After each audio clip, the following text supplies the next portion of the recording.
तो एक तरफ पायलट छपने में लगा है, वहीं अब अमेरिका इस मोड़ के बाद बहुत बड़ी तैयारी कर रहा है, जिसमें अब पायलट की तलाश में अमेरिका का हेल स्क्वाड पहुंचने वाला है और बहुत बड़े ग्राउंड ऑपरेशन की तैयारी अमेरिका की तरफ से शुरू कर दी गई है। ब्लैक फ्राइडे के बाद क्या अब बड़ा ऑपरेशन होने जा रहा है?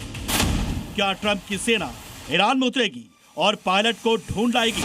ईरान की जमीन पर अमेरिकी पायलट का होना ट्रंप की नाक की लड़ाई है, जिसमें अगर उसे ईरान ने पकड़ा तो अमेरिका की बड़ी हार के जैसा होगा। यही वजह है कि अब ट्रंप वो कदम उठाने जा रहे हैं जिससे इस जंग में लगी आग और भड़कने वाली है, क्योंकि अब ये आशंका है कि किसी भी वक्त अमेरिका का ग्राउंड ऑपरेशन शुरू हो सकता है।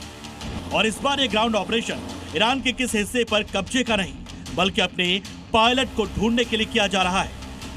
और इसके लिए ट्रंप उनको ईरान भेजने की बात कर रहे हैं, जो कि उनकी सेना के सबसे घातक कमांडो है।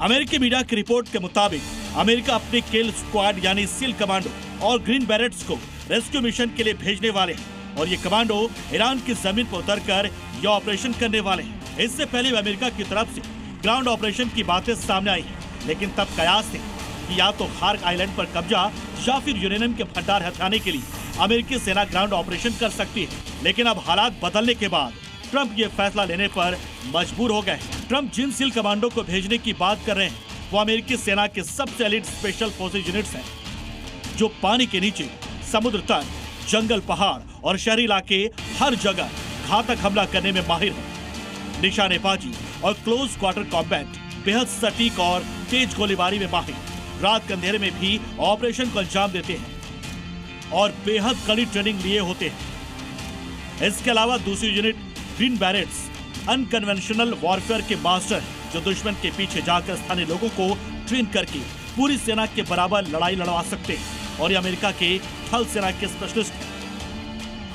ट्रंप की तैयारी ग्राउंड ऑपरेशन के साथ अब आसमान में भी हो रही है। फ्लाइट रडार के मुताबिक अमेरिका के C-5, C-17 और KC-135 विमान बड़ी संख्या में मिडिल ईस्ट की तरफ बढ़ रहे हैं और इनकी मूवमेंट देखी गई।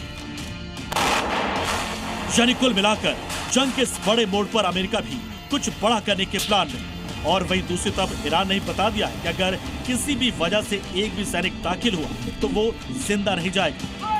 Bureau report, CBB।